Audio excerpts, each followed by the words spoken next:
ఈ మొదటి రోజు సమావేశంలో ప్రధాన వక్తల్లో మరొకరైన జయశంకర్ మరి ఏ అంశాల పట్ల ప్రజానికాన్ని చైతన్యపరిచాడు, ప్రజానికానికి నిజానిజాలను తెలియజేసే ప్రయత్నం చేశారు. గమనిస్తే జయశంకర్ అంటున్నాం, ప్రొఫెసర్ జయశంకర్ తెలంగాణ భావజాల సిద్ధాంతకర్తగా పిలువబడుతున్నాడు.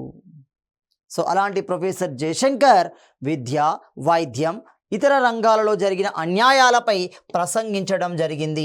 ఆధారాలతో సహా ప్రజానికానికి తెలియజేసే ప్రయత్నం చేశాడు. ప్రజలలో చైతన్యం నింపే ప్రయత్నం చేయడం జరిగింది. అలాంటి కోణంలోనే మరి ఎవరున్నారు, గాదె ఇన్నయ్య అంటున్నా. సో గాదె ఇన్నయ్య ఏం చేశాడు, సాగునీరు ఒకటో అంశం, విద్యుత్ రెండో అంశం.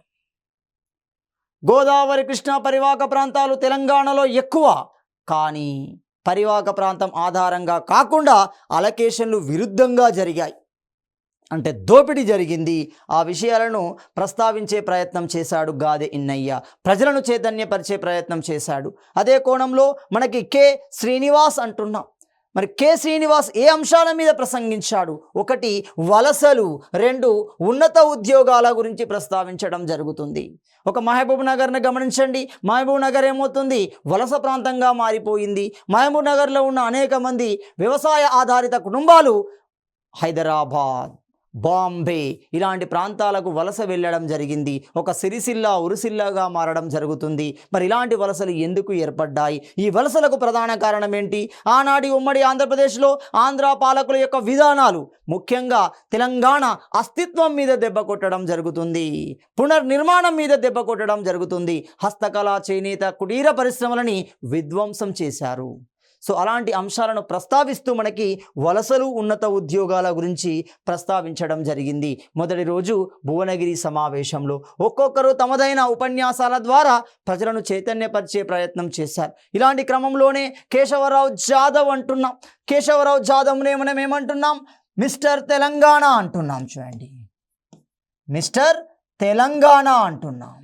సో ఈ మిస్టర్ తెలంగాణ అయిన కేశవరావు జాదవ్ ఏం చేశాడు, వనరులు మరియు పరిశ్రమలు, కాలుష్యం వంటి అంశాల మీద ప్రసంగించడం జరుగుతుంది. పూర్తి స్థాయిలో పరిశ్రమలు హైదరాబాద్ కేంద్రంగా స్థిరపడ్డాయి.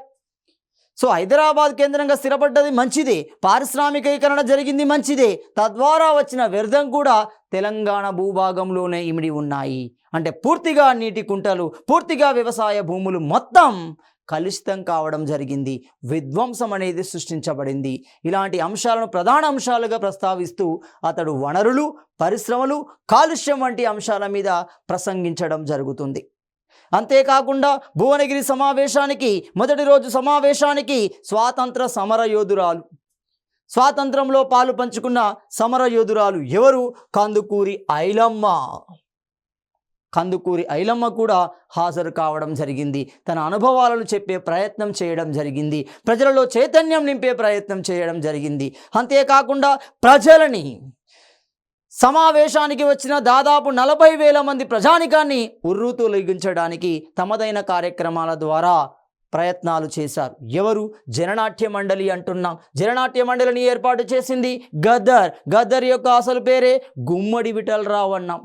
మరి ఇలాంటి గుమ్మడి విఠలరావు ఆధ్వర్యంలోని జననాట్య మండలిని ప్రజలని సాంస్కృతిక రంగాల పరంగా, చరిత్ర, సంస్కృతి, ఆచార వ్యవహారాల పరంగా చైతన్యం నింపే ప్రయత్నం చేసింది. తమ యొక్క ఆటపాటల ద్వారా అలరించే ప్రయత్నం చేశారు. జననాట్య మండలి, ఏకలవ్య నాట్య మండలి, అరుణోదయ సాంస్కృతిక సమాఖ్యలు అంటున్నాం.